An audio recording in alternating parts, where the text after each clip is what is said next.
Hey everyone, it's Dominic from the Primetime Treasure eBay store and YouTube channel. Welcome back to another video. You know, t-shirts and other types of shirts like dress shirts and long sleeve shirts and sweaters and tank tops, they're all very popular to resell on eBay and Poshmark and other online selling forums.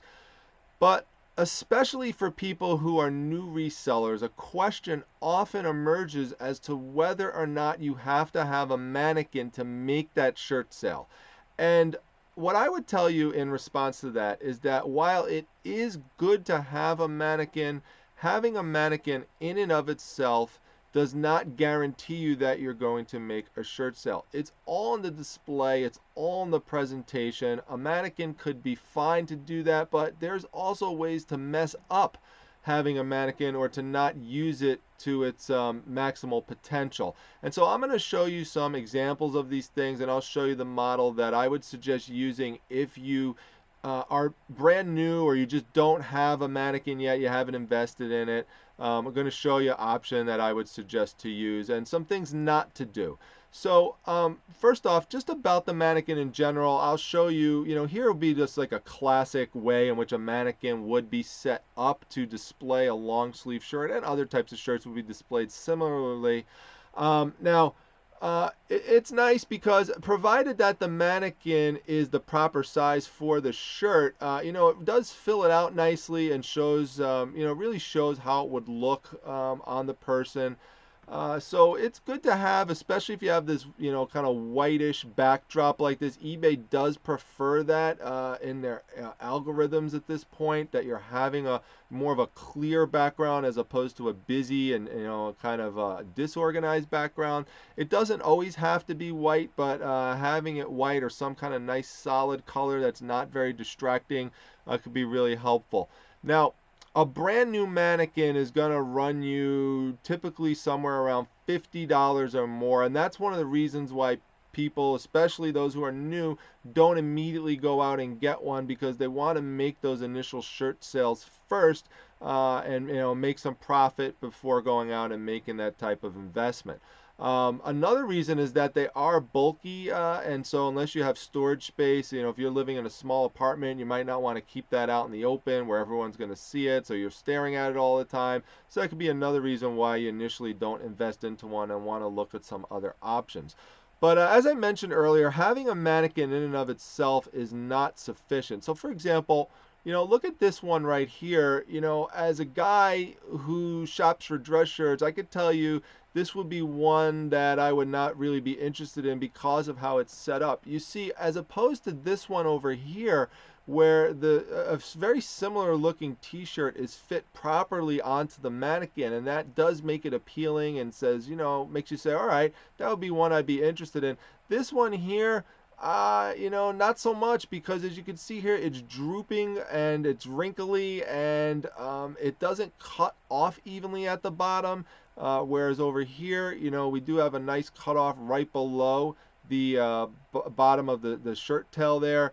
Whereas here, we've kind of got, part of the leg showing here. I don't really like the look that it's given overall. Kind of looks like it's sagging onto one side. It's kind of poofing out a little bit, to the right. So, again, just having a mannequin in and of itself, you can see here too, the picture's kind of faded. It's, sagging a little bit to one side. The background there is kind of distracting with the lattice there. It's not a solid, clear background. So, again, it's good to have a mannequin, but the notion that if you just have a mannequin that magically, see how wrinkly that is on the bottom? Like, I don't like that look. So, um, again, having one is fine, but it all depends on how you use it. It's not going to be a magic bullet that's going to guarantee that you're going to make sales. Now, some other options that people will use, typically a very common thing is people will just do what's known as the flat lay. Now, the flat lay can work in some situations if you have enough room, but in this situation, you see, it doesn't really work out that well, because you can see here certain shirts are going to bunch up a lot and just get really wrinkly. And you know, that could be something that's very discouraging to someone. You see this big wrinkle that shows up right here, you know, especially up top. A lot of people are just going to instantly click off of that. Now again, depending on the shirt, depending on how it bunches up and straightens out, it can work in certain situations, but you want to be careful not to try to cut off any elements of the sleeve or of the shirt like you see here. One reason is that it does speak to the seller's attention to detail and presentation, and so you know, you want to make sure, you know, see how this you know, this bottom part, how there's like, you know, it's not straight, it's just kind of uneven. These are things that can you know, discourage buyers from purchasing your item. So another thing that people will do here, and this is a shirt that I actually have. I'm going to show you how I actually list this. This one is one I currently have listed. I just listed it tonight actually. And this is an example of what I, you know, of a picture I took of what not to do. And I see this a lot on eBay, which is people taking pictures of their shirts like this, and it's not zoomed in, or if it is zoomed in, it's just thrown on a bed or thrown on a cushion. And then this is the dreaded feet in the picture right down here. Do not do that. Keep the feet out of the pictures. That's a major no-no. It's very unappealing to potential buyers to see someone's feet in the photo. So try to definitely avoid doing that as much as possible.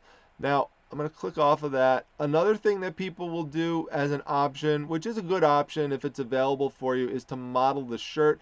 The cons on that are that you know, it does take time to change in and out of the shirt. Also, if you have lots of different shirts of different sizes and different genders, you might not have someone available in your house to model the shirt, and that person might not want to model the shirt. So whereas you might be an extra large, if you have a shirt that's a size small or a large or a medium, you know, you're probably not going to have someone around that's going to be able to model all of them. So you want a more flexible strategy in terms of, you know, in terms of what you could actually use.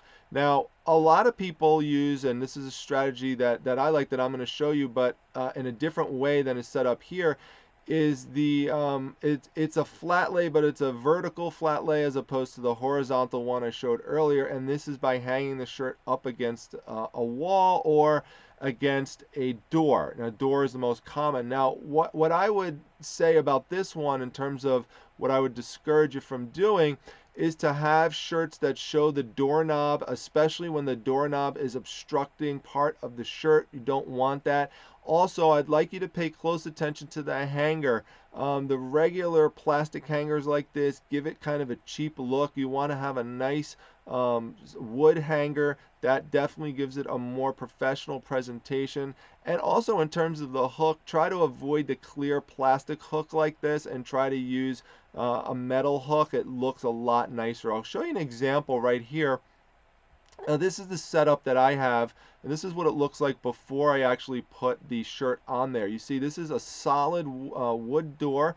Now, it doesn't have to be this color, of course, but take the nicest door that you have as a backdrop on the inside of your house and use that. If you don't have a door that looks nice, if a lot of your doors are, you know, in need of painting or something like that, if it's not a wood door, then you know, take some time just to repaint the door, make it look really nice. You can have a nice background like this. And what you'll see here is I do have the wood hanger that I mentioned earlier. And I also, I'm just going to zoom in on this for you. So hold on, I want to move this up. So you see there's a wood hanger, and also you'll see here we have a metal hook. So this just drapes over here, right over that space, and then you could just hook the hanger right onto there like that. And how you would use it for the t-shirt is that you would just go like this, and you would just take your picture, you would zoom up on it like this. Now, what I would suggest is not posting it just like it looks right here, and to take a little time and do a little bit of cropping. So what we would have to do is we want to crop the doorknob out of here. And let me show you a very simple, easy way to do that, because if we don't crop it out, what's going to happen is that if I just try to take the t-shirt it's going to take part of the doorknob with it. You see that? So we don't want that. So what I'm going to do is I'm just going to select a piece of the wood door right near it, because that's going to be the closest color match. And I'm just going to hit edit copy. You could do this on any image editing software you have. The one I use is called View. It's a free download. And you're just going to put this right over here like this. And you're just going to hit edit and you're going to paste. And so what that's going to do is it's going to make the doorknob go away. Voila, gone. Okay. Now we have a hinge here, and we don't want the hinge to be in the photo. So what I'm going to do here is I'm just going to crop all this out like this. I'm going to get close to the edges. I'm going to be careful not to cut the edge off. I'm going to leave a little bit of a margin there. And then what I'm going to do is I'm going to hit edit and I'm going to crop it. And so now I've got the picture of the shirt hanging up. This is a nice professional look to it. What I also would suggest doing, because you are taking sort of a long distance kind of angle at this, is to do a flat lay of it, but just a flat lay of the screen print if what you're doing is taking a picture of a t-shirt. So what I'm talking about is flat laying it like this, making sure you smooth the wrinkles out, and then once you've done that, cut the margins out like this, so now your buyer has a really nice close-up look of what the actual image is. So we're going to crop that out right there, and you see that. Now look at that, nice and professional. Sometimes you may even want to use this image as your initial image, and then you have the person come in and then they'll see something like this as your secondary image. Now, in terms of other things that could happen with the door, try to make a more complicated scenario here. Let's say for the back of the shirt, we've got the whole doorknob here that's obstructing when you try to cut it out like this, and we've got the hinge here. We don't want our picture to look like this, ideally, because, again, it just doesn't look as professional if, let's say, we had this right here, where we've got I'm going to crop it out so we just have the doorknob, so we have the doorknob and the hinge in the picture. You see that? That does not look good compared to what I'm going to show you here. What you just have to do, again, is just basically just copy some of the wood right here. So just edit, copy, and then just make a similar sized square right over the doorknob right there. Hit edit and paste, and your doorknob is now completely gone. I love doing that. Now this is a little bit trickier right here, because the problem is if you try to take this strip of wood right here from up top and you try to use that to replace the space down below, it's not going to match up exactly well. So you see that it's going to be off, and it's just not going to look that great. So we don't want that. So what you're going to have to do is you're going to have to, in a situation like this, is you would have to just get and take little sections at a time. Doesn't take that long, but see, you would just copy that section right here, and then you would just go over there like that, and that should blend in for your bottom space. Okay, you see that? That blends that space in. And you would just do that all the way up. So I don't want to waste your time showing you that whole thing, but I'll show you the final product of what it would look like if you did that. It would look like this. Now look at that. Look at the difference. That's just just a completely different type of picture. Looks much more professional having it that way compared to having it this way. So there you could see the front, the back. Looks nice, and I'll show you what it looks like when I have it up online, because I literally just posted this. So sorry, computer's a little bit slow here, and we will just move this up, and I'll show you right here. This is my listing that I put up this evening for this exact shirt. There it is. Now, by the way, just as a little bolo, I have the shirt right here actually. This I purchased through a large collectibles haul, and there were a lot of these character shirts in there. These character shirts are hugely popular and go for crazy amounts of money. You can see I have it up there for $54.99, and it could easily sell for that price or very close to it. I just sold a Larry Bird Boston Celtics one last night for $39. So each of these shirts I wound up getting for approximately $1. So Really nice profit on these shirts. You're looking for these caricature pictures. These were very common in the 80s and the 90s, where they made these shirts where they caricatured the NBA players, and they did these in some other sports as well, so just be on the lookout for that. But anyway, just to show you how it looks, I've got that one picture up right there. I've got this picture up right here. There's my close-up. And I've got this picture up right here. So that's how it looks. 3 pictures, very simple, very easy. Make sure, by the way, that you include at least these 3 measurements. You want your shoulder seam to shoulder seam, your armpit to armpit, and the length of the shirt. Those are the 3 essential things. You could add other things into it, but those are definitely the 3 things that you want to have, and in my experience is sufficient to make the shirt sell.